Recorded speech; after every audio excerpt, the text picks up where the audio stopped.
ahohyeso self control. Amen. Ayenkoma emu odu na ehia se yene yehia nyina obi anya botere udetesu a kopebi toguso ntie for na restore money ma tobi gusu sisi in free life no so nko free life no so nko ze asema me no be kan ya asema ehia mo nipa bia okwa asori onkwa asori ewu ewu nipa bia asem medika ka say hase obaha enye honam semne adefedefe ne sikasem hayenye ya kwankyere nye sikasem mawie fa wie brane sa se di bino moyen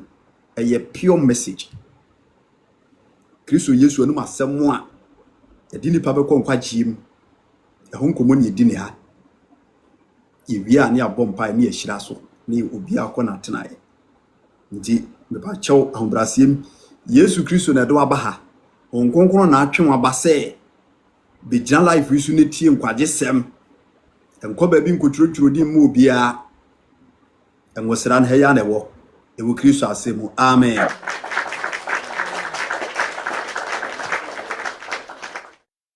So we no na we kom na koso ati asempa no a asempa mu tumi no ebebibi kwai amonya asundwie Kristo meshira enda. Amen. Ene asema na matu din se ahohyeso self control. Say you can say self control anasa ahohyeso a ene se ne tie watwam nyina ne se onipa da sani wudi watenka ene wo kasa ene wo neye eso ewo okwan a ebeso Kristo ani anase onyankopon anim ebeso nani to control your emotions, to control how you talk, to control your feelings in a way that will be a pleasant in the presence of the Lord.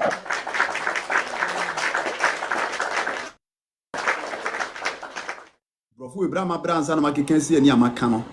Enye asem keto o. Ibrahim Branza na makikensi eni sa. Nti sede besi a kire brofu no mu no.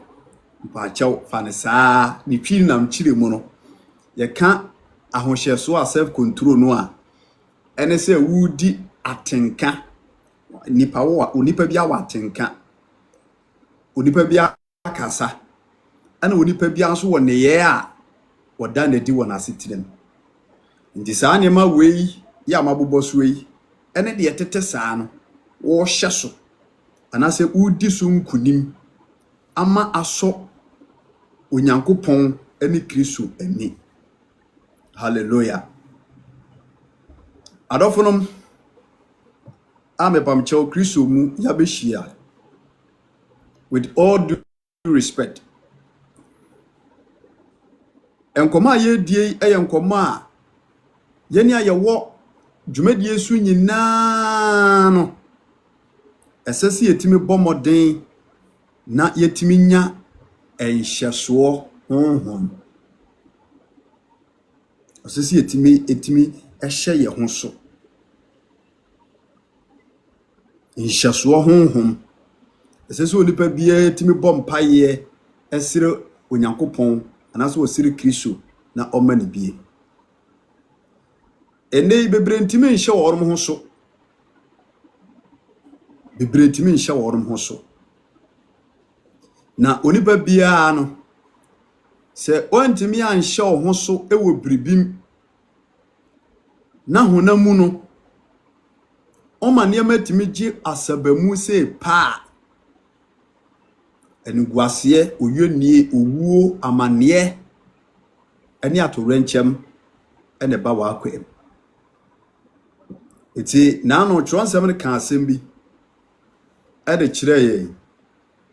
ewo Proverbs chapter 25 verse number 28 pacho Bible obetime biem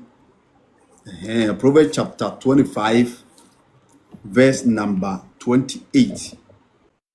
or say oberema ontumi ensan kan ne honhom otese kura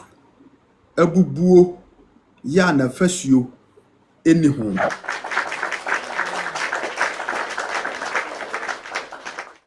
onipa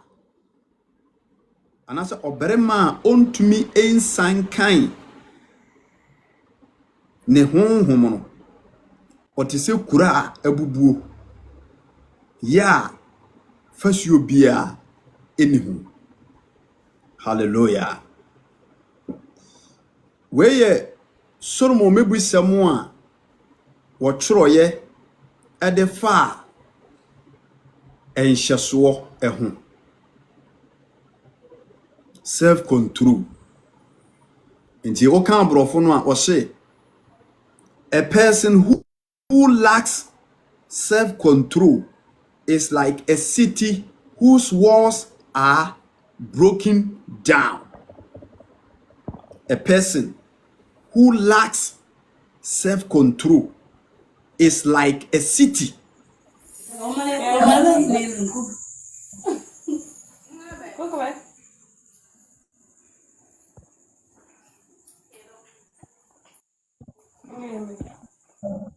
Obahana, me pacho, mute yourself for me, please. Obahana, me pacho, mute yourself.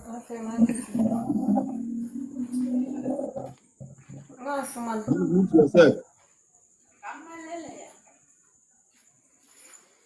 Haye ni agro obaswa, you need to be submissive. Oba life no so a o se obomodna na oye bibia ma na fa na kwai.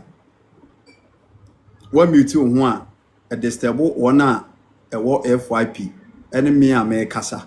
ene dodo ewo dwumadie ne so. Nti wuura mu no na wa mute ho kama na bibia timi afa na kwai mesra mu a ne dim. Tio ose oberema ontumi ensanka ne honhom no otese kura abubuo na fasuo bia enihu. Brofo no say a person who lacks Proverbs chapter 25:28. Proverbs chapter 25:28. A person who lacks self-control is like a city whose walls are broken down. Enti onyankopon asem ananse Kristo asem no wanam Solomon so na watoro de amayen hye onipa biada ontumi enhye ne ho so yo hunamu nhye so ho. Yes, honam no a yade koba ewo bibia mu no se onipa bi ntimi enhye ne ho so ewo ne dwumadie bia mu honam famu a se nipa koro no ne nyina so no Solomon se otese kuro bi city eye kuro etese kuro bi a eho fasuo wall a yato afa ho no adwira to aguo. Amen. Se ohwe twronsam yi Bible verse wi a wode amaye ya tete no abakusemu no oman bia wo ho a de ma omutimi bo omo ban kese pa etia anase against one matamfo eye wo a omotofa omukuro ntie wa man bebre atitibirem ancient time in those days omuchichiri kura omoto fence wo efa ho ebini Jericho ekuro Bible no kyerɛ sɛ na omu offense a omato ede afa onom ekuru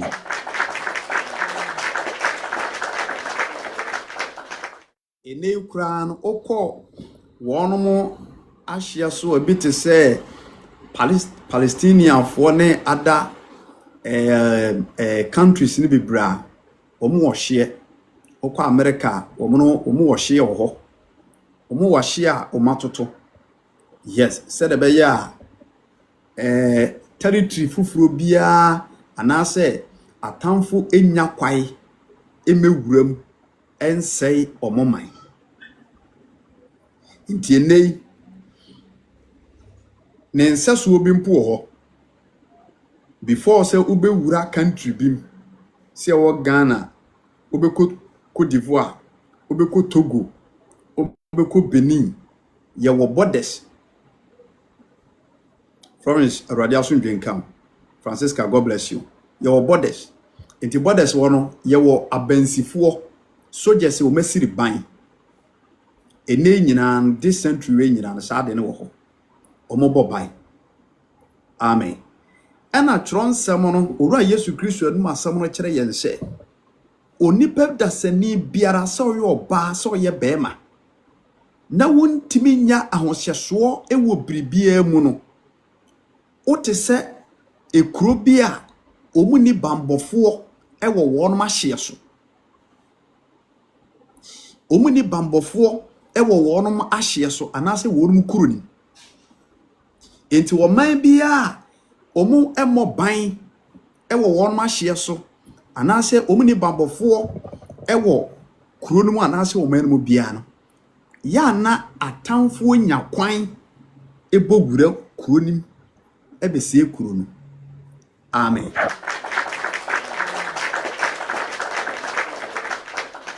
Di omo pese omo ye kuro ni bia no omo tumeyo. Di omo pese omo ye kuro ni bia because ho da kwai. Bambo sem no wofom nti obi atimi bogwuram no abeye basabasa. Na wo befa bibi kwa no afa de ko. Hallelujah. Enene ehunam famu emfato ho na mayi. Sana tron samoso kire yen ewo Kristo fam ene ye dada setena mu se. Onipa a ontimi nya ahohyeso ewo ne dada setena mu. Tien yo ne dada setena mu. One, the emotions. Said ye na tenkate oni ahohyeso wo mu. Ne kasa mu oni ahohyeso wo mu. Me pa achew ye kan say ne dwumadie hodo bia odie no oni ahohyeso wo mu bia no se ni pakro ema bonsam nya kokoduro ba wo nchen pacho tiencheche ni wontime nhye ho so a ekwan abeda ho enti bonsam ewiewia no ho eba wo nchen na oba wo nchen ye a obowura wo nsira bembe se bibia.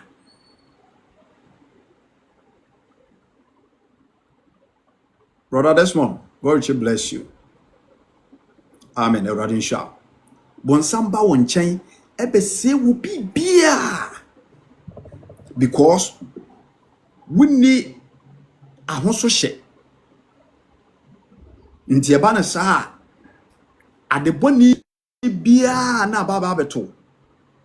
Adeboni bia na baba beto. Adeboni bia na baba beto. Nanso se utimi nya enhyeso honhom ewo Kristo mu yie a so hwe beba ubetimi asia no suba bi ni ye bi a enye ubetimi asia no ebufuo beba ubetimi ahye ho so ubesia no obonefo ni nya kwan mogwura wo dwumadie bia mu emese biribi efri se wo ahohyeso tumi anase wo ahohyeso ehunhum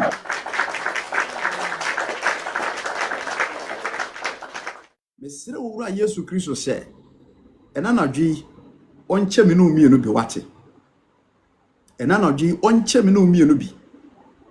Amen. Oni wonim sɛ nkɔmɔ a me ne wo die ɛyɛ nkɔmɔ a ehia mu onipa bia tronsam sɛ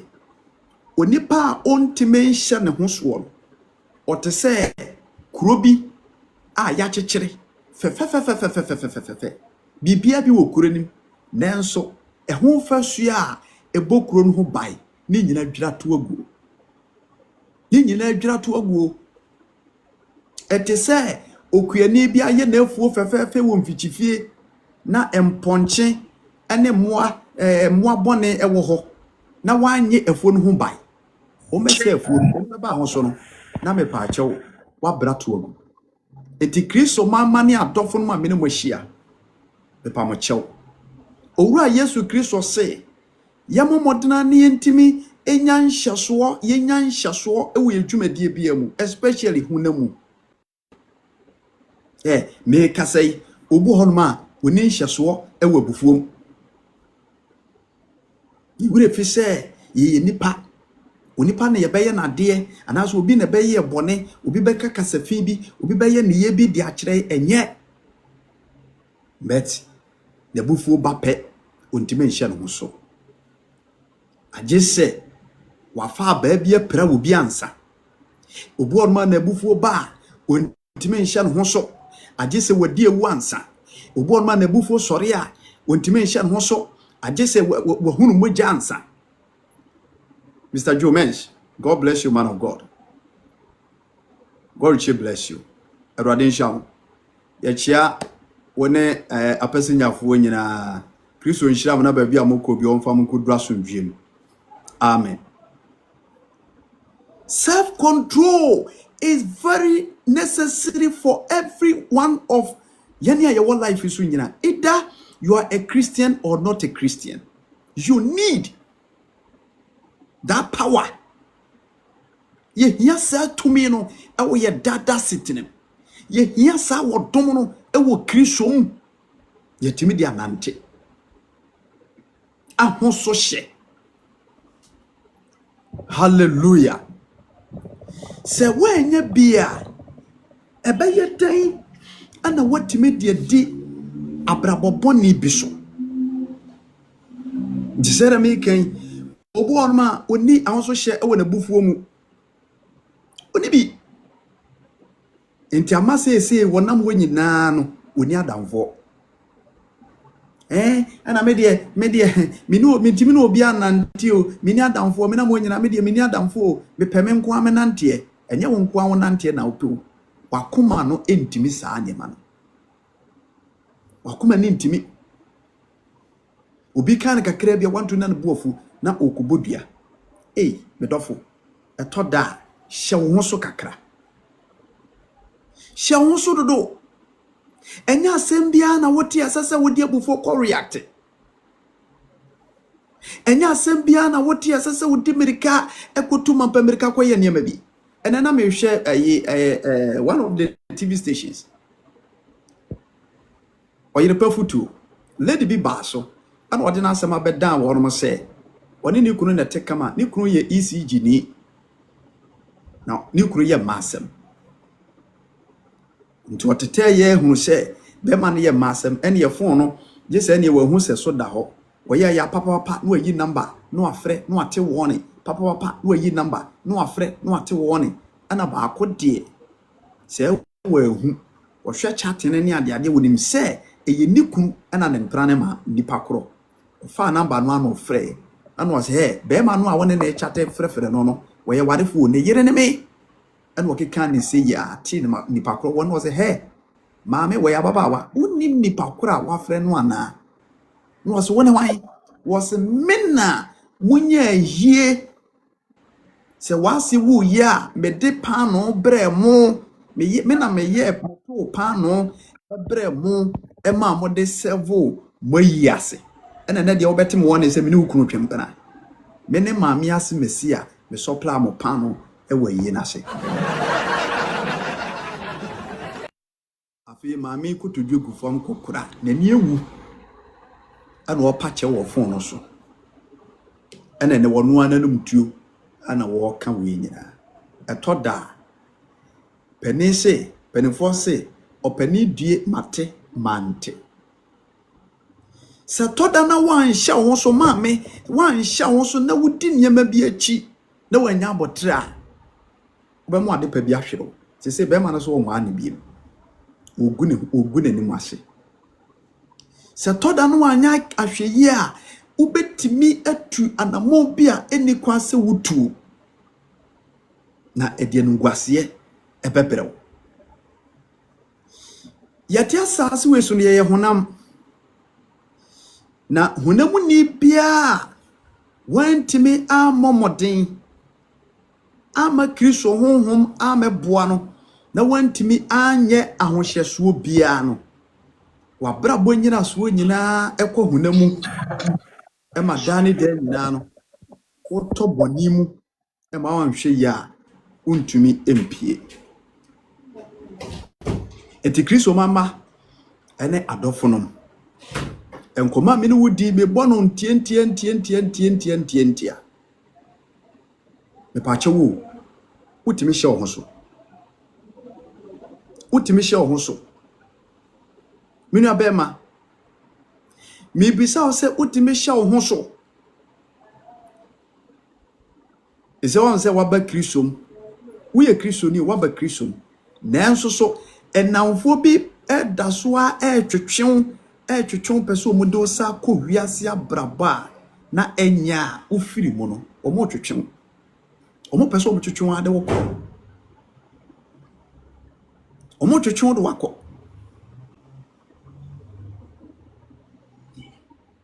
ebesi ni tirima se wonko no monsa ya wa na abe gina ni minim na pampa na bawura no wonam ayi kana sei ba bia chi saa na otie dwom no mo bossa ya ubonse asa ade no na etwetwem konumbi se wan momoden na wan kai urade asem na me pa cho bebere wan nwene Kristo adwene na wan nyentema nwane amfiri ho a bonsam de saadne ma no bejeje wa afei obi a wo ye family member bota ye papa bi si woni so wo daachi bi wona wo yere bobra wona wo ma eti asundwe mu afei masa akọ ewiase abraba na enyem de wiase masa akọtọ nsam bi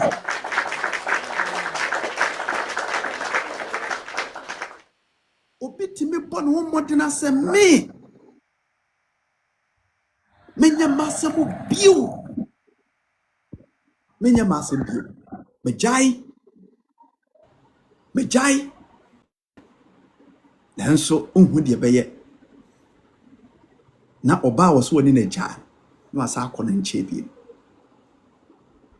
ahosheso yo self control eye papa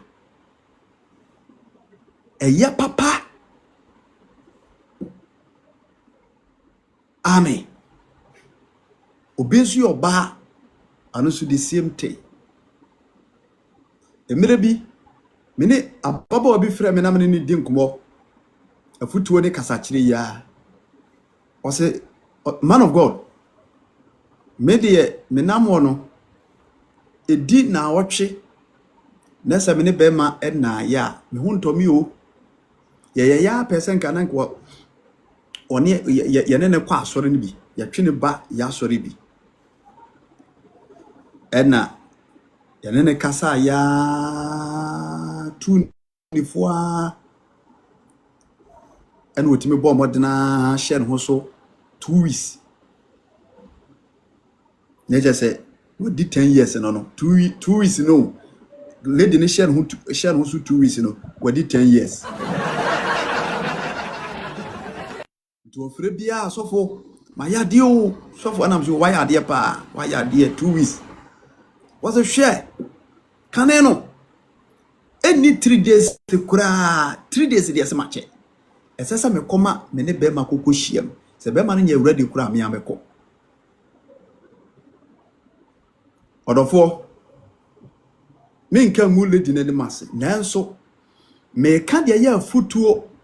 e de ama ye nyina ye wo life so se Yesu Kristo ewiase we na obo ya etimo saa awonbone e wo ha saa so na onyankopɔn ne dɔba Yesu Kristo honhom ɛde no tumi ɛnso ɛwɔ ha sei. Enti adeɛ biada yɛyɛ biara no wɔhwehwɛ sɛ yɛbɛtumi ayɛ nneɛma a ɛbɛso ɔno nyankopɔn ani ɛwɔ Kristo. Na sɛ adwumadie bɛtumi aso ani a agye sɛ abere biara no yɛhyɛ yɛn ho so ɛwɔ honam fam anamontuo bi ne nneyɛ bi mu ɛne suban bi mu. Nhyira Kristo den daa. Enti Paul bɛka asɛm ketewa bi ɛde kyerɛ yɛn ɛwɔ Galatians chapter 5 verse number 16. Galatians chapter 5 verse number 16. Me no kasa fa ahohyɛsoɔ ho, self control. Ɛsɛsɛ nyina timi hyɛ ase bɔ mpae na yɛsrɛ Awurade tumi sɛ ɔma yɛ bi na yɛntim fa nante wɔ n'anim. Sɛ waanyere wo ho na wansere Kristo tumi no amehu mmɔbɔ a honam mmerɛ nti fa sua a ɛyɛ bambɔ a ɛsɛ sɛ honhom fam no wonya bie na honam fam nipa nyina hunu sɛnea Onyankopɔn ayɛ wɔ abrabɔ no, saa fa suo no nyina bɛdwira to agu ɛfisɛ wonni bambɔ ɛwɔ Kristo. Nhyira Kristo den daa. Galatians chapter 5 verse number 16. Wɔse, na me se monante honhom mu, mamunni honam akɔnakyi, na honhom etia honam, na ennioma wɔse na honhom etia, na honam ɛkɔn do tia honhom, na honhom etia honam, na ennioma mmienu yi enhyia, na mo anya nneɛma a mopɛ, na sɛ honhom ɛde mo nam a na munni mmara so.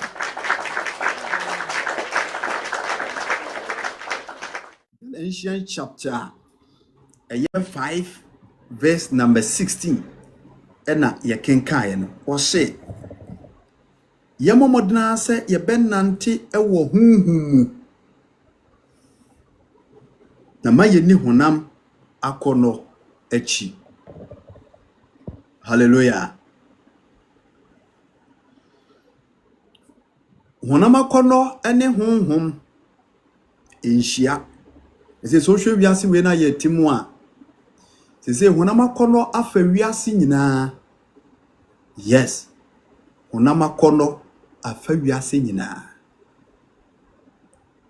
Ebi awurawura asɔfoɔ mu, ebinom honam akɔnnɔ ebi wɔ adiifoɔ bi mu, ebi wɔ asabakafoɔ bi mu, ebi wɔ nsɔrema binom, ɛna ebi nso so wɔ adwontofoɔ bebree mu.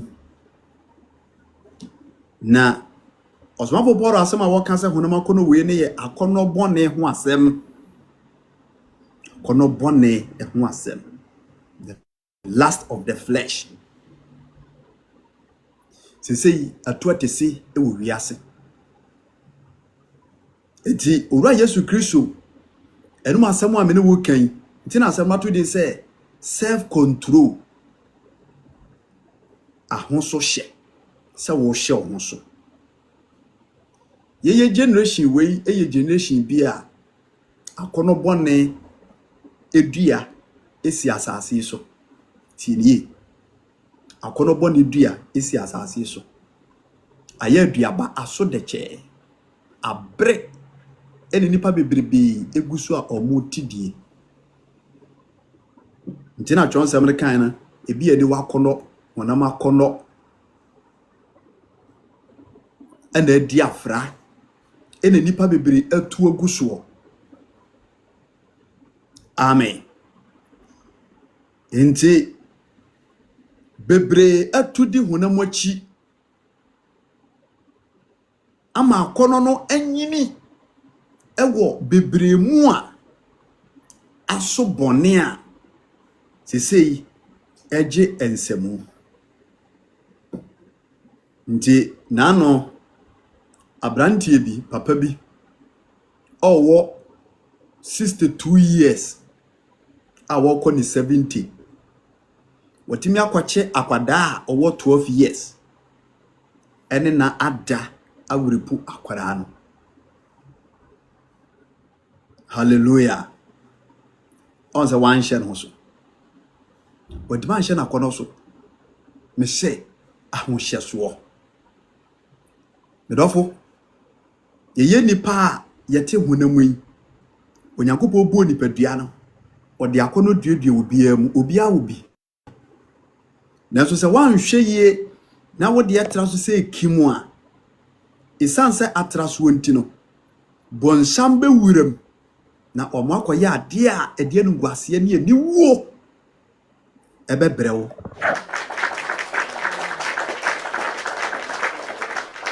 enti anamo biada ahobrasiem yemu bia wo life so etu obia no bo modern se obehwe won konkuru akira kwai na wabeka wo ho na se won konkuru na oba betena etimi aboa wo amu atime di honam akono niema so watima hye so na honam akono nti wankoye bone enti awurade.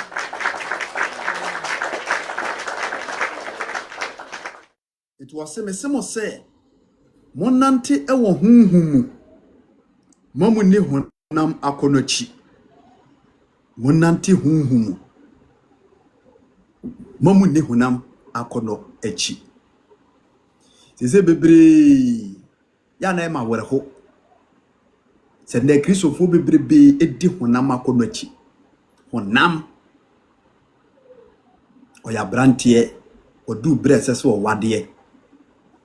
onamwa no de nani kari ma oromo to soso brantie de nani kari ma oromo to soso honam akono nti okan wo se obia ne ni taste masa de wo kwa kofa no wabon ho mpa ya gbise urade se we oyo oba metimi ne na bobra ewo kristo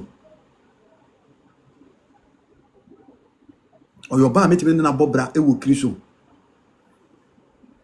wonama kono nti na wakofa bema honkonkuru ntinimu na wiase akono bone adore no na onsa kiraye na wakofa na ede na to no so kristo ni ba pepa mo chewo se wantimi anhye wo ho so na wama honkonkuru andaretew na won tutu anamo yie a bonsam bia nguase beto so bonsam wode nguase beto so enti sikasemu obu okura no a asema meken self control ontimi nhye no so ewo sikasemu kro no wode to ho ahwem wode to ho ahwem wode to ho ahwem jese ne enhu sika jese position na wo aban mu no wante se ye disika bia begu account sum no afa kwati kwa bi so no abomu koro no wend man hye ho so raden fa bone nche oyo ba opa adwuma office ya okoye ni a kire ne se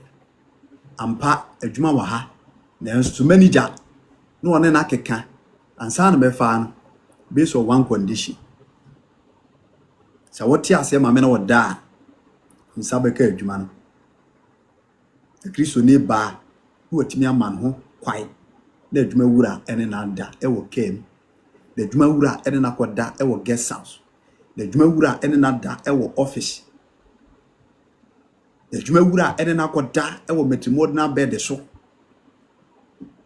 The Jumawura and an aquada ever beach. The Jumawura ene na kwakoda e wo wirem kwantimfi went man share ho so self control went me enti wo boss ha bra ni wie ya pe ena nyinse baaye ena wo sa timi nya kokoduro ena kotu nyinse ni tuguye maame onse woda wontime na ensemi se no o ka ya na nipa bi nim se ase wo de ase wo pese wo kire se Nyani pa bi dwen se bia wo ha dwen me dwumadi a ye die Kristo na afrɛ me enti me mfa no kura nsɛm nsie wo da. I will tell you any hidden secret or any hidden truth that you will benefit. Nshanka Kristo den da enti medofo ya me ne wahia me pa akyɛw ade bia wo to musini biada ya wonti me nhya ho so a wo ye ya no akoye mu bɔne no ene awurade Yesu Kristo asɛm se mintufo na men kasa nkyerɛw na ema wani mmra ho so na Kristo Yesu honhom a eba nipa nkyɛn ewa na akwam ne na setene mu a ema ne yɛ dene na wotimi nante wo nukure mu no atimi aba betena wo kyɛn wanya asomdwie.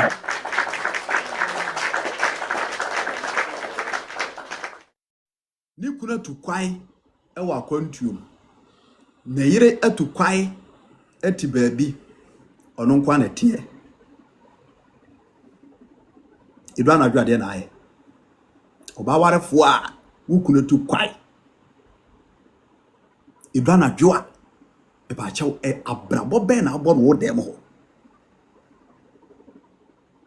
oba warefo ye wo kuna tu kwai bi kura wote awom bi kura wotu kwa koye adwuma bi bia abese na kakra ni omai brabo be na abo no wo dem asem na meke wo dem idwa na dwoa suba be na yina di wo mpane so ozo dimension ho so anu akoto to niema bi na ahwehwehwe niema bi wo fon so saa na wo de niema bi di ho agoro onze de wo ye na efra ho mo ne ba wonche yo ana wonim onze se wa ye mere wodi mbom pa ai bi ise nso wa ye mere e ho akono betena mu wie se kinkrei aye ka odan lesbian enti jai ne wo ye no e bi ko so te ase na hye ase bom pa ye se owura Yesu Kristo be yense nche no bebie kwai so kwakokọ be ma no ho ana so oba be ka ho ha ana se sa akono nhye so no obe hye so watimi atena ho tiem wanya Kristo mu asomdwie.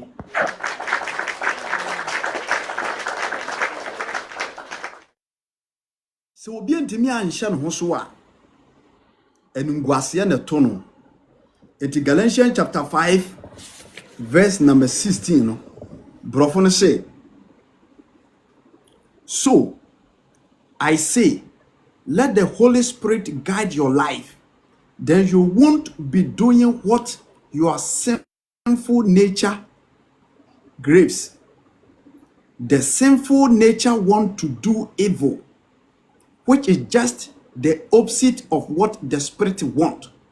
And the Spirit gives us desire that are the opposite of what the sinful nature desires.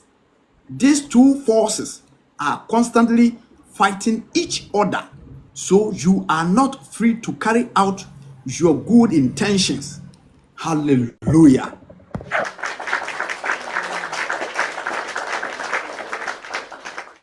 Enti brofono na Paul achiri mo di achire no said ye kan twi no wose sa niema we mienu no enhia de bia no omoko enti ye dada sitine mu no honam no ene honhom no anase honam no wokra no a etie mu no de bia di aprapre to hwa na wo conscious na kire na wo hod ma branti obu ko branti wo siso na kaye yesi efre bibi aviator alupre bi so alupre yesi abai wo phone so a etu na minim se ya na ko China na ko fa ne mu se ko Dubai o na omudi sika bi atoso yesi mo no a etu ko wiem na sika ne ye double na ne master sika ya sane no mobile money dia man say ade chi a onfa nkoto nua ade chi a onfa nkoto tax ade chi a onfa nkofa niema emra shop anase obi sika bi esese wo ko sende de ko na odi akogu so mu ahia obetwin wu na ekosa bo ho anse elupire no na ya ne fuel asano abehwe fo nkrokra esika na hye abokato ogu so da say e ba ne sa wan hye wo ho so what man hye wo so amen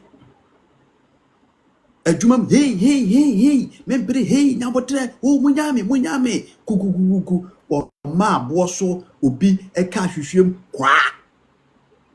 abufo na eba omu a wan hye wo ho so a wo de bo akopa obi glass no ense ka no akofa ma ho ombe bo ka mo aye glass wo wie a ya sadu akotwere abankukum inshanka Kristo de nda enti ye dada setene mu no eniema bebre enitimi esi unexpectedly esia nyabotre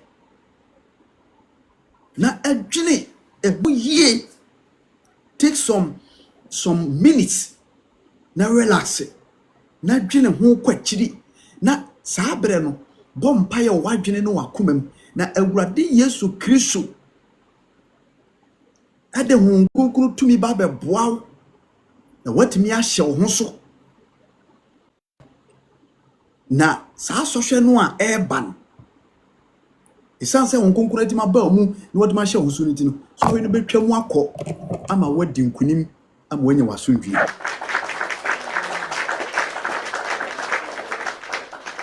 hallelujah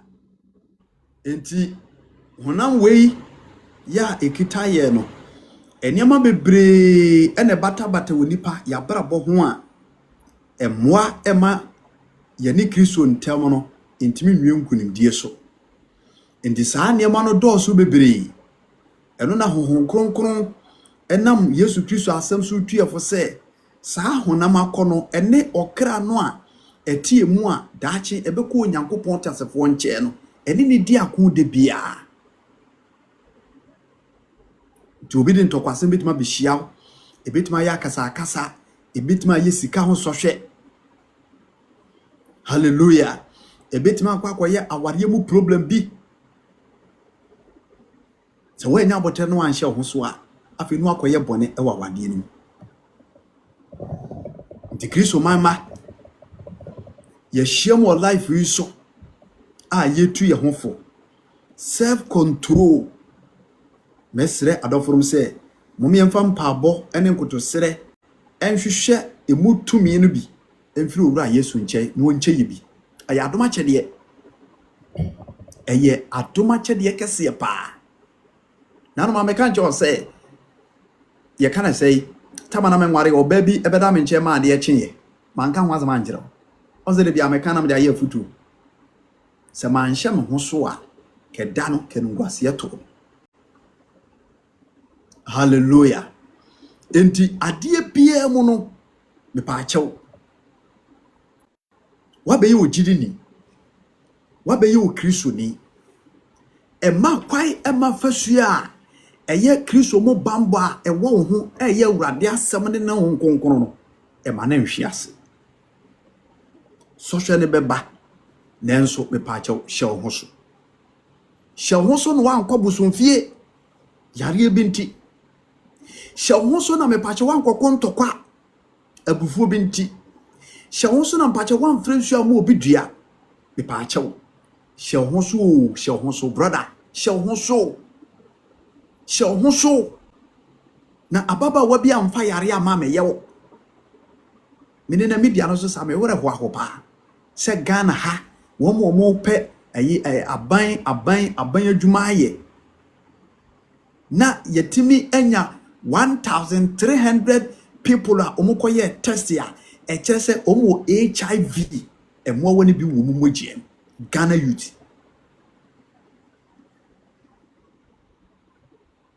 urade do abegina me life so wo betie nkwaje sem wasi fom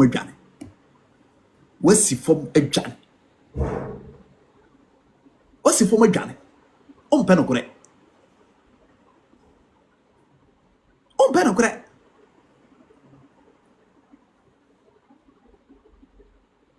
osi fom adwane wana wo ye wo hu wo mo masifo mo adwana no wo mo na ye wo ho menka wa wo gina so odo awurade asɛmti na wo life no so wo mo masifo mo adwana no okɔ ba bi okɔ twire ne din ame aka bibia kyerɛ ababa wa ono no wanyi obi a oso oba be ware no obeya obegyina ha no no watie awurade asɛm obeya na se o ma bebre ho no mo nsa ha wo ma bebre akromfo young girls no dodo no a young girls no dodo no a bebre nsa ha wo mo ana baba obi no onya kromfo mi mo ne di mench me kyerɛ no ye obi no life nso woni mo mi mo ne di opu bi nche opu bi ne na kwakotena ana okonya obi nchen kɔtenae ɔkɔtena nipa korɔ nchen a na wakɔwia ne fon akɔwia nipa korɔ fon baba wa wini bebe te tio wini bebe te why you stranded our life young girl come na ye moa na konya bebe tina obi nchen udidi peche wo wonko room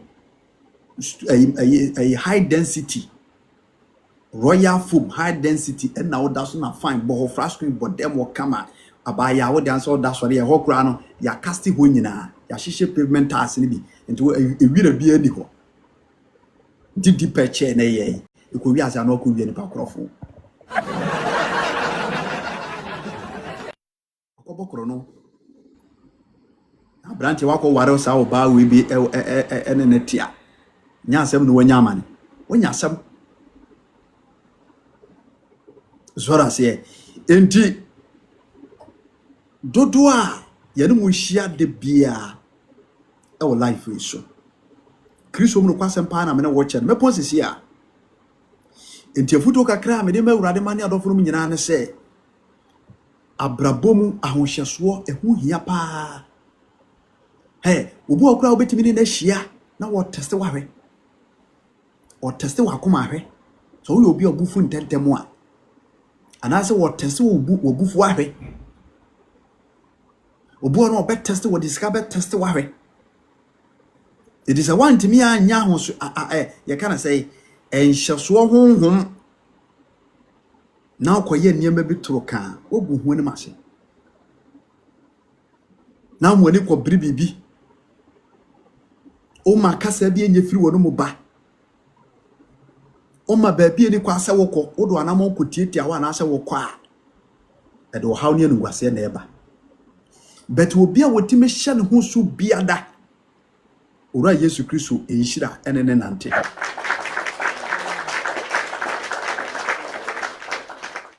enti yaba Kristo mu no Paul 8:4 Galatians chapter 5 verse number 16 say honam ne honhom ne kude bia edi aprapre na edi aprapre no se oba Kristo mu a esase me no mienu etime hye saa niema ne so yetime bona sewiem esase ye bona sewiem yes Paul na asa ka ho asem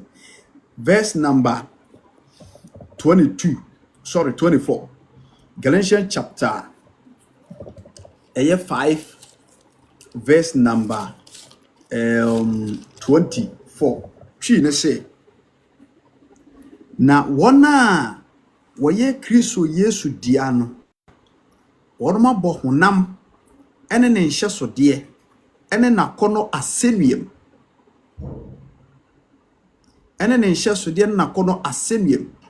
na se yete ase hunhumu a moma ye nante ewo hunhumu nso moma ye mpe ode manfansi wo verse number 24 na wona woye Kristo Yesu dia no woroma bo honam ene ne nhyeso de ene na kono asenuem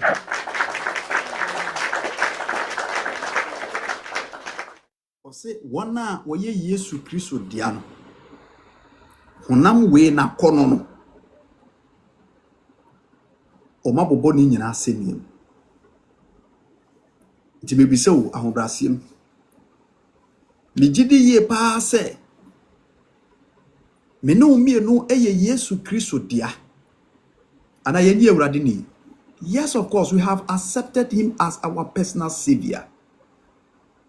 And yes, say ya Jesus Christ, they say or ye crani a jam one year. Was he ya gina dino?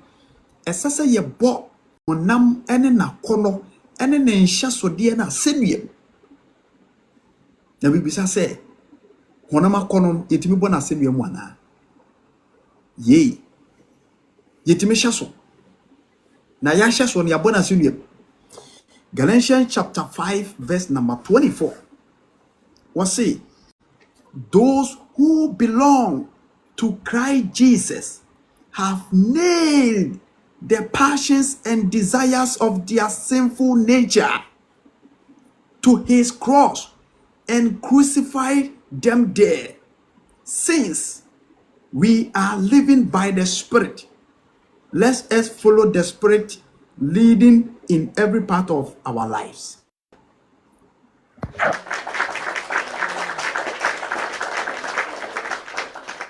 Those who belong to Christ Jesus, wana waye Yesu Kristo dia, wana Yesu Kristo ye wono dia, wana waye Yesu Kristo japade no, wase saafo no, wonom abo honam akono, eni mo nhyeso dia na sanse. We have crucified.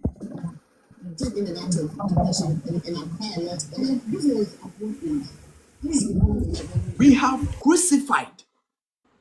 the passions and the desires. Yabana semiem. Yaba Kristo mono, yabo krono na semiem. Yaba Kristo mono, yabo anibra semiem. Yaba Kristo mono, yabo ensawe aseniem. Yaba Yesu Kristo mono, abrabo bia eye honamo akono ade. Ya esai onipa ene owura Yesu Kristo ntama yonkofa no sa abrabo ni nyina ya bono asenwie. Amen.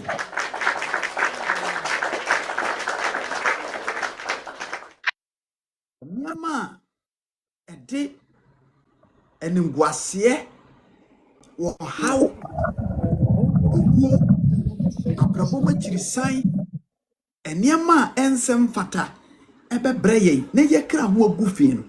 yaba Kristo mu no wo se etwase yeboni nyina asenuem ne sei ene se yenya ahohyeso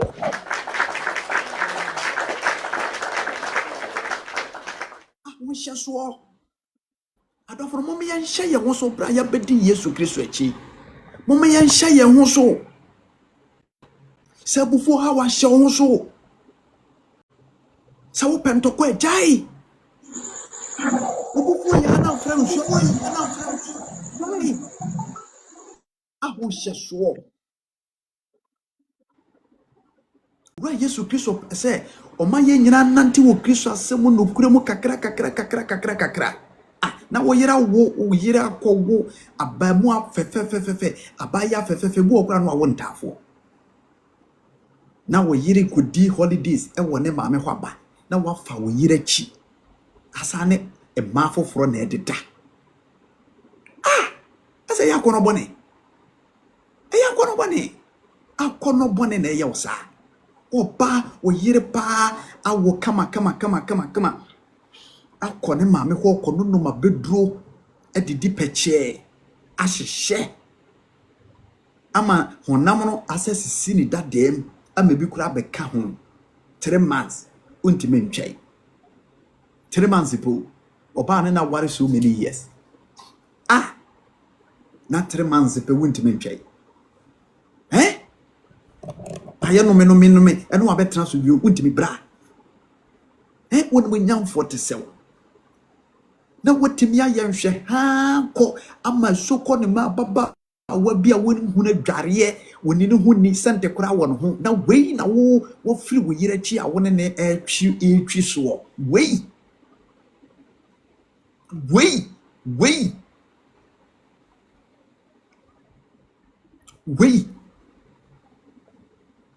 oya no sa de yare abrɛ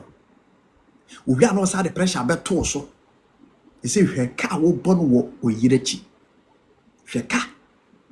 He say woda kro ma wona. Wo yire wo kra na usu say wo be fra ma oyem ahyew. Ada na to pressure ma won sa. And na me ne wo kasa ni Jawate. Bra, jai. Jawate. Na de woda wachi no. Wone na Awurade ahira so de na ma wo. Sister, de Awurade de ama no, eno no. Ukunu wo baabi atu kwai na wo so bu bra bone. Ade akono bone no. Enye ugu ho ani maste. Ebesi wo hira kwai. Ema wo nya oje bi mfiri Kristo nche da. Na wo betima sa nya yare. Enti mama ye nyina yan hye ye ho so, yan hye ye ho so. Ade boni bia anso eye sohwe amane kasemu suba bi niema bi. Kristo kura ya ba ne nansi kura no. Se wa anye ho no anye mpabofo no ntwitwa enamfo sembi ne niema bi mu a bonsam besa fu bi so asa atwa asa akọ wiase ba bia wo firi baaye no bonsam besa mo akọ tisua ho so hye. Say namfo a me no monam a omo de me ekọ wiase no me no mo nante bim. When they come to and knock my door, I will never follow them again. I will never answer their calls. Because who ye nipa bia, you are easy to convince. Yes, but you want some American. Who ye type bia, you are easy to convince. It is a what did you want him to say? What did you dia gura? Me say, first year, Ura Yesu Christu, I don't go to me, a dear child where share your bambon. Obama nyina dwira to agu na otamfo beto ahye so. Jericho afasu odwirigu ye na de na Israel fo de Jericho fo. Ebra Jericho afasu odwirigu ye no e de na Israel fo de ye Jericho fo. Ebra na afasu no mu gu ye no na obi antimi nko manim no mo nkoko ntokwa. Enso afasu no dwirigu ye no hwe de o man no ejija ye. Enti ene Owura Yesu Kristo asemo se yemo modena ne ye kontrol ye ho eto da abonsam bebo wuram oba bejejew obefa oba no so abejejew hye ho so obefa oba so ajejew hye ho so obefa wadwuma mpani bi dwumani bi so e wadwuma mo ajejew hye ho so obefa obi wa asore wo botim kura dia fa so fo so hye ho so. Control yourself. Obi o control ne ho bia no o control ne self bia nipa kura bu no. You will never lose your respect. Inipa bebu na Awurade nso do be ye dwuma akese o do be dure chire anipa kora be dwene ho man.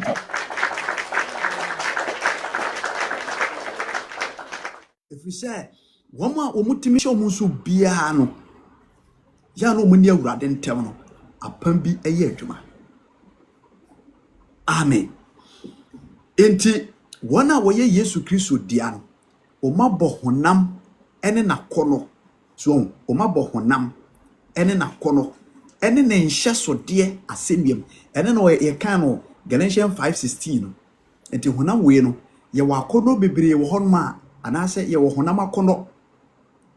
bebre ya ehye ye so wa na kan ma men hye legacy bi na men hye top kitwa bi nsi so na me fanya video emfa me gu abonten na me mfa mpie me mfa nante nipa humia no mo hwem tutu na ni nyina ye honam akono ame mfa ko ebesu nkobu obi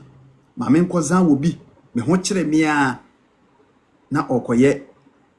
fucking ko obi ahohyeso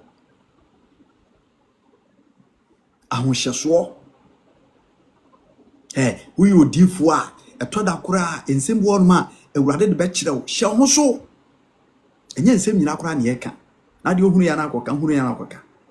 ye wade bo kura na Awurade kura de kire wo keke so ye ya hi empanifu ahia pani ye sisi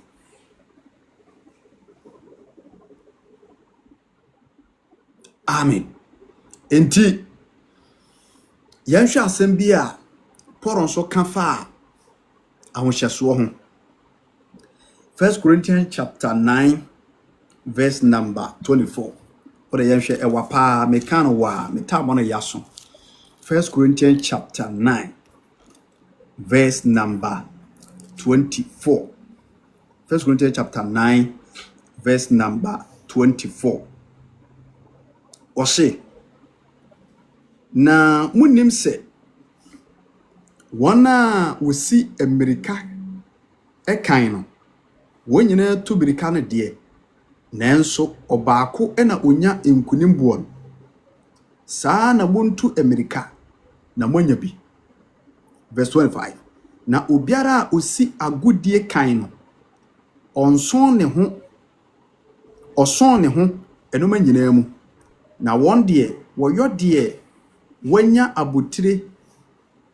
wɔse wɔn de wɔyɔ na wanya abotire sɛi na yɛn de yɛde na ensɛi. Verse 26 ne santi me de America mi tuyi minto no asumabo kotoku a mebɔ no memmɔ no sɛdeɛ meboro mframa na emum me hyɛ me nipadua ahoɔya na medi ne nya na menka asɛm ɔse na mereka asɛm akyerɛ ebinumi mea nso manyɛ nea emfata.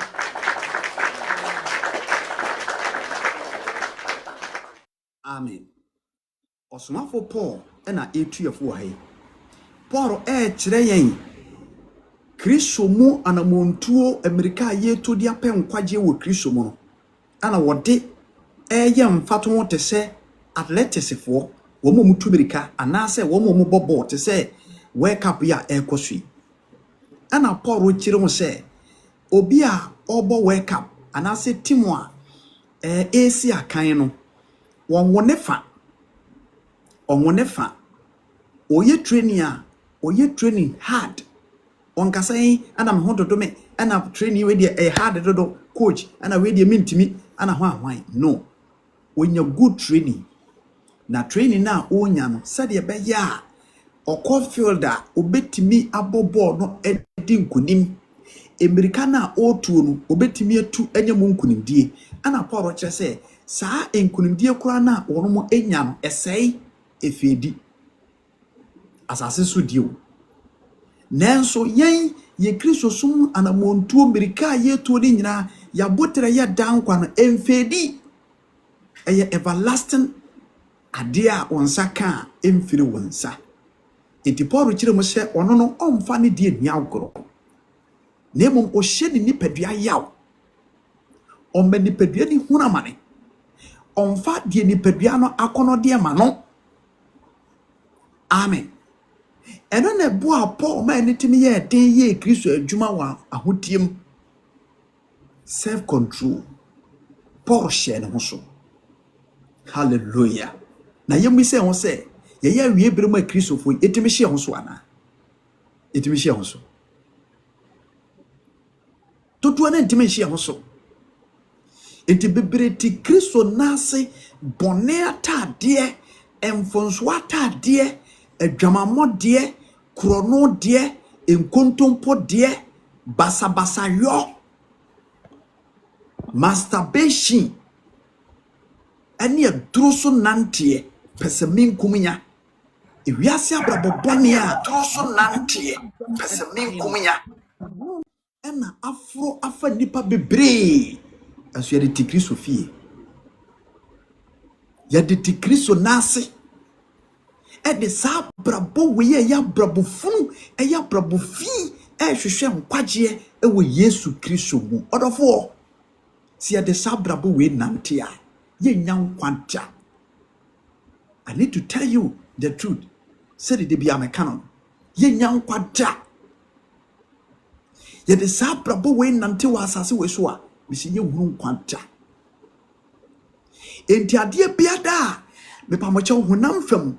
etimi onipa ekobonim etimi eya social de ema onipa timi fun bia no nya emu tumi a anase nyamu ahohyeso.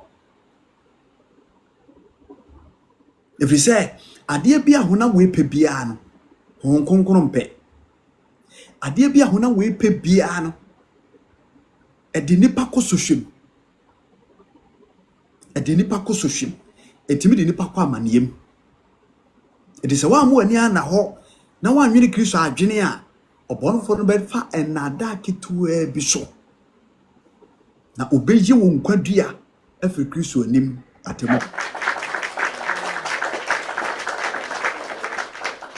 It 1 Corinthians no chapter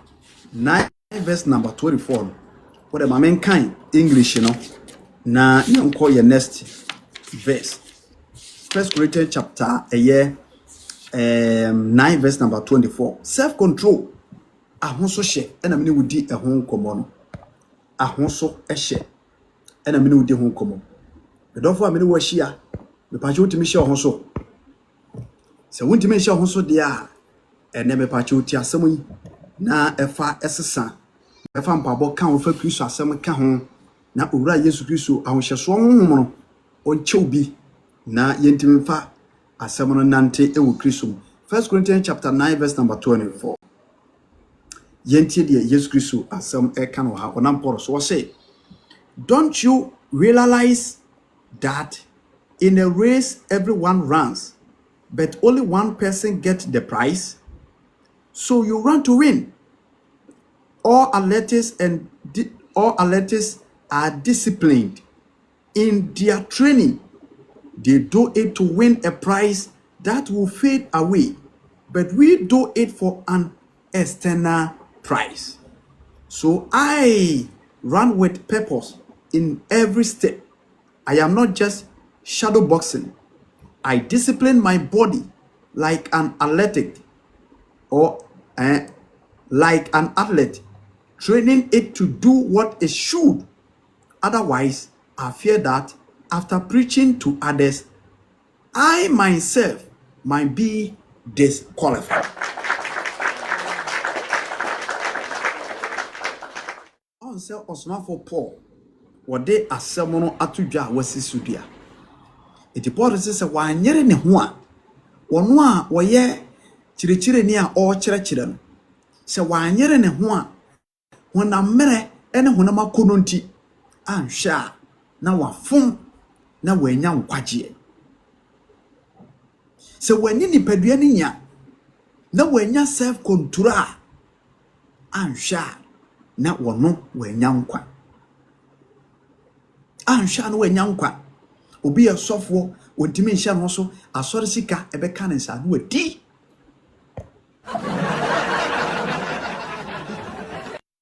This can yet the Juma Shanesa, a baby as here, Siki woman as well, dear Juman, now I use Carabasa. We need self-control. Yanshi Hoso. At the end, you name or for Yanshi Hoso. Paul says, Sans so soon I will know. Was so say be our Kenyan copa semini we are. So our men and yan now, now one shan Hosoa. And sha na wo no enkwaje we nya bi menu adwuma ni wo ya wurade adwuma wi a abrabo be na mepache obo abrabo be na abo obi e Kristo mu dwuma ni o fira asori fie pe na ne nsa de da makom na o miemia ma na o sese ma pe dim komo ani kwase wodi ti Kristo honhom pa na de odi bia ofro on se Kristo ni nyame tumi wo nchen de odi yin o kasa akora honte bebre ntime hye omo so o kasa basa Kristo fo bebre kasa basa ma beji Kristo adi a wontime hye omo so o kasa me na kasa bia nye bia firi wonu mana wo kan e be ye dai ana ededi eche wetu manyankwa enti we ya futuo kase a owura Yesu Kristo enam na humo broso ede maye enanadwi. Control yourself in everything. Hallelujah. Yahweh Bible mu a owura bia na yefiri ni Joseph. Jacob. Yes, Jacob. Obomodina ko ne wo fa Laban nchei. Oka the book of Genesis chapter 29. Okola Laban nchei ne wo fa nchei. Ene ne kokotena se obesomo. Na Jacob ehunu Laban mabaako a na odon Rahel. Se die nyine mabaako selo. Jacob ne Laban ene ne mai etena fie ho was se obe ware me ba ne dia age se wo so mfie nso Jacob jitu Bible say na Jacob edo Rahel enti dwumadie bia koso ofie ho nya omuti fie ba ko nya se we te kanta ayi ye kana say wait next town na wait next town omu nyina te fie ba ko Jacob soria na nitua Rahel soria na nitua Jacob okotwa sere no de mbre muai no mu konsuo no mu faha omu wo fufuo Rahel no oka fufuo na we wo no mu ko no mu ba na suni nyina mu no Bible say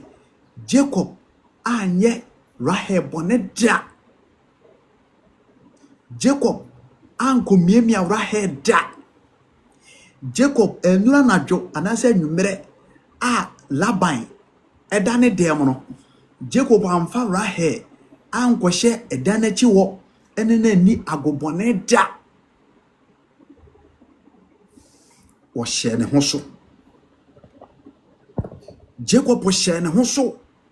self control Jacob Bible say Jacob wo hye no so esom osom ni nyina wie osumsum ni nyina wie 7 years na kura so ye kura no wo say afede masoma wie fa me yere mame ano dada ano delia ma no ano wo say wasisi me eno kura no wona lia akoda wie no kura wo hu say lia anadwo kania yedum kania wona kura wo hu ade che no wo say enya me yiri ni nye wenti na me ba ha o say ne say wo pe Rahel dia ene sa som 7 years kana ko ye 14 years ni nyina mu no me pa cho bibiri Jacob kwanye boneda enso ya brantie woni ababa wo bi akokoship a wo se no ne be ware woni na date 3 months pa cho bra bibia he kre woni bra no me pa cho bra me no de di ngomo woni get na date 2 years woni get na date 11 months woni get na date 5 years ebi okura no a me pa cho 1 year eye normal wo ye so bibia he kre yei bibia ye kre we are sure say bibia ye kre once one demand show ho so one demand show ho so o di ato menu aba wo life so wo hwe me woni abrante bi ye courtship makeka wade asi what demand show ho so wo do ko ho bia na wona wada uko ho bia na wona wada uko bia no wona wada wona na no aso shomu no ayo basa uwia no asa betena fie ne du ko asiara na memenda no akotena asore de wanti ugu hu ani masie uhuni e don say wana wo twe wonhira kwa akiri ana woni ene mo ni mbara ho so wate hye ho so na nyonko ana mepache waye worship e wo wiase Jacob courtship yemu nyina no oye kronkron Jacob courtship nyina no obo ahote bra na eye den na brantie ababawa wode de du so de ontimi hye ho so de on se ne aya bo wan abontu ese be ma no kra no on fro bi nkranko san hwe won ana won san fa we nse ntu hofo ana wasa hyase ye gro memagro ena ne nam nipa bi so ena wo frefre course ena wo ye didi agoboni bi wachiri be extra careful na woni ma nwase be extra careful na woni ma nwase inshanga Kristo dinda amen Jacob etime share no husuntini onyankopon hira no nti onyini duru ba bi no afi no ayeye se cham ahosheso ka ho odi no kura ma nyankopon owura bi nso ayefre ni Joseph wono nso ebo modern share ne ho so o kan Genesis chapter 39 verse number 1 ebra wo kodi Potiphar yire fie na enipa wona netie ne yere etu na ni si ni so wase adenti na menya bone kese entie me nyankopon se me no obeda Joseph ehye ne ho so wa mpene se obebo sa abra no efri se eye bone edo ewo Nyankopon anim na ono ankasa hunu se ebese si ni nhira bebre kwai ebisi ni nhira kwai it wa mo sabran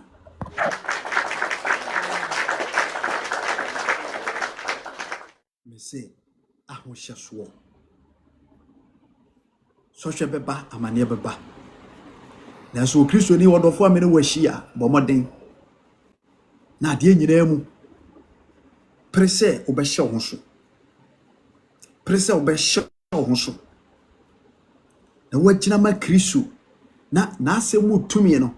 atimi asiesie wo na enhira bia wasiesie a eda ho a eye wodia no wonsatimi aka ebresem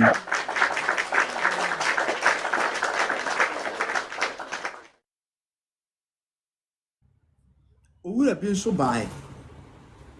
owura bi so ne a friend Nabot o kan 1 Kings chapter 20 ya ono so abusuan saase ebra wo hene pese nka ode mano no oton mano no wampre o hye ne ho so ejina se abusuan saase onton ja obu ho no mo a abusuan ko ahokire ba kakra bia no akoton enuafo ana abusuanfo yi anase enane agade bi ejapade bia ma omo na ba kwa fakire no akoton obu ho no mo a na ni kiri se obenya de pa obu okura na otimi obi kura timi chenade obi di ade abeche na so akoton unim se nkiri bu obi abeche wade na wakoton so what is our life no so ajai enya bra be papa se ni pare de maw na wa nyusu a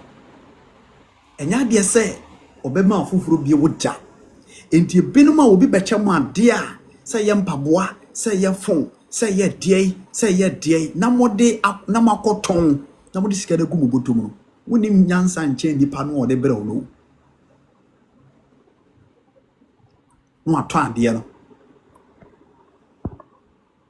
hallelujah enti owura no a ye frɛ ne Nabot ono so bo modena bo abusua japade ho bai wankoton wa mabusua japade amfiri ho amen bibi kakra bi en yenton yenton woni ahohyeso se obetimi a maintain bia so hwebi mpo aba na ye ya na ana bibia ne ho ana ke de krama da ho abada ho ya makrama nkaye na saa na adekoro no wo a no maso a no akwakoton na afiri ne nsa afebedu baby no ne wodu no so okoye saade etoda mo mienya hohyeso hallelujah enti ekan ye so ne se Nabot ono so timi ginai amabusua japade wo ho owura bi nso so ono so ba asetena mu obebo bra ono so wantima anhye ne ho so self control wantimi e ma ne ko ball koro no wo kan eye Joshua chapter 7 verse number 1 a onyankopon e de instructions ama Joshua no ma ne say okon no mo ko no mo hwe yie ana asade no a obede beba no obi a mo koro no na owura bi afre ni ekan ne nsa ha no o hwe gold no ne ajapade ne niama no a afi no apepere ne ho na okobo mo koro no Bible say ewiye no ye chi ekan ne busua ekum wo mo si wo mabo hye wo mase efi asase so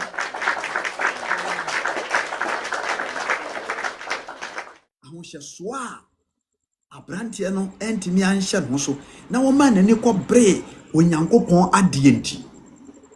okobo koro no eni ba no so na ya hye woni na busua nyina ase wantuma anhye no so hallelujah sana Adam and Eve Genesis chapter 3 womo so omantimi anhye omo so anye setie ama onyankopon tiasefo nasem ekotie bonsam kasa enti ahososo a omanya nti ene Adam enti ana bone ne wo hawo ne abebrese ne amania afrofo yase nyina omantimi anhye omo so nti no ema onyankopon bufo ba so ma enhira onyankopɔn no akasa siesie ma wo mo no ebo wonom etimedofo self control eya dia yama wo nipa da sani biada titiro ne yene a yabaye kristofo yene a yene kristo wapam yene a yene kristo ewa yonkofa nti Adam ne yere Genesis chapter 3 omandima nche omoso eko wi ase self control nti na omanima kogu ase na onyankopɔn no nyam na abɔwɔ hallelujah. Okay, Genesis chapter 25 verse number 20 na hon so a yoni pa bibiri ho no mo a omuntimi nche omo so ewo aduane diem aduane nti na obi ne nakwakoda aduane hu nti o akwai fried rice no wanyan ho kwa na kwabrane bi abranti bi no abobɔ no to wamiemia no afa no adi Esau Genesis 25:29 wodi komachi aduane nti na ne pani nie na akwakodi ne nua keto ansem aduane nti wadima anhye no so se komo ede no no enye ne beku no wadima anhye komo ede no so an wogina so koton ne munyam wogina so koton ne pani nie wogina so koton ne nhira ewiase na wabetena dem a osu abetena dem a osu etime kasai obi antimi anhye no so o ekomunti di obedie nti wode no akodwon secret society bia mani wo hu na mane wantima anhye no so asetena mu eniema binti wakogura babie ne kwaso ogura di obedie nti wakwama obi kunu ene nakwakoda anyem ana sese nyinse na bɔ no so di obedie nti wakwama mepacho wakogura galamse pichim amene yesie no ontimi ahokyere ti di besi bia nsi an wode no akogura brabo bia enyim medofo me se onipa dasani entimi anhye no so a wote se kura ehun fasuo adwira to aguo want man show so a what is say kura ehun fasuo adwira to aguo say the Proverbs chapter 25:28 kan inshanka kristo de nda enti kristo mama ne adoforom ye onipa bebre horo mo Bible mu a ye kase ye kan ho asema daje bebo o manti man hyehye worom ho so amanu ngwase toto wo ebini David one Besheba obani dware yokohwe na daje mu ontima hyɛ no so no one ne koda wi ngwase anto David ngwase to David Judas Iscariot emesi kanibra bani mu no wantima hyɛ no so no ekowi ase wankokunu ho owani ngwase wu ebra Samson ono so ware Delilah wantima hyɛ no so na okoka na kuma mu hiasem ene ne babia na ho ode kase hyɛ no mepacho kowi ase ngwase anto no ono so wu ngwase wu etutu nani ansa na mepacho owuo afi no oyama buro abrabo nyina ye basha ahonhye a wantimi anhye no sunti ababa wabi nso aye friend Dina okan Genesis chapter 34 ono nso wanhye no sunti na ode ewiase enigide eko Sikim one ne papa na etu bata one onuanom ana etu bata no makotene Sikim oko Sikim ne papa sifie kakraka ena nuafo dumienu ono kan wo dumiensa obia wone dai ana omuti kuromo kama na watimi ama afefe de abawura no na wako Sikim kuronum ede no akobɔ ehuhufo ma na ni ba no so na abranti bi sikani bi ba achi Dina awurepu no ase na berabo ni anka fie na ni anso de ne papa ya ma no na ni anso abusua wo firimu ene sedi wo sitie ene sedi omunya nkopo no site 20 man hye no so ene o ma awia ase afefe de wura no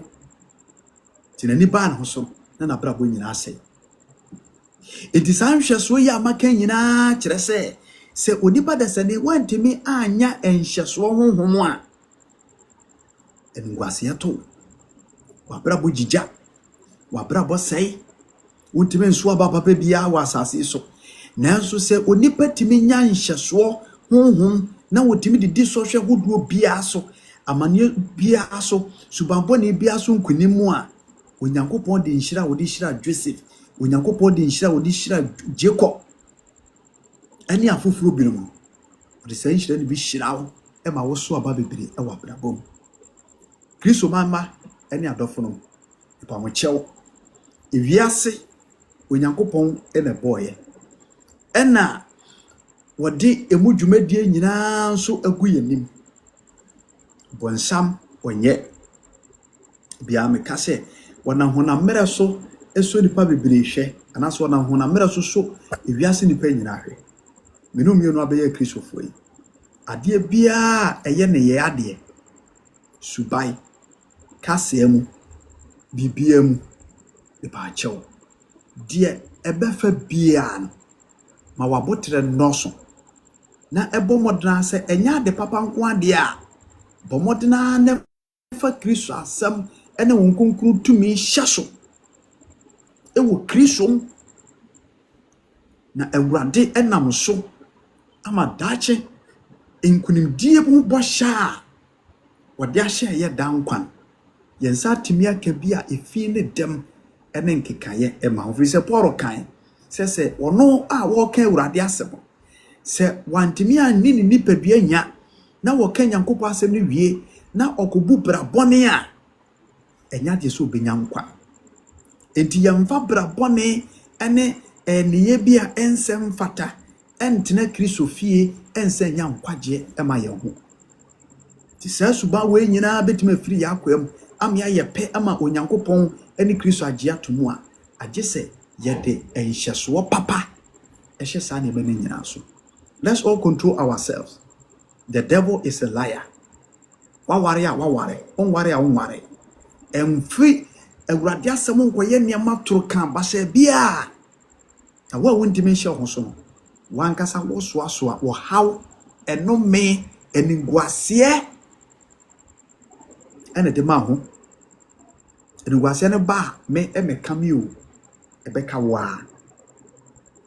wa ankasa.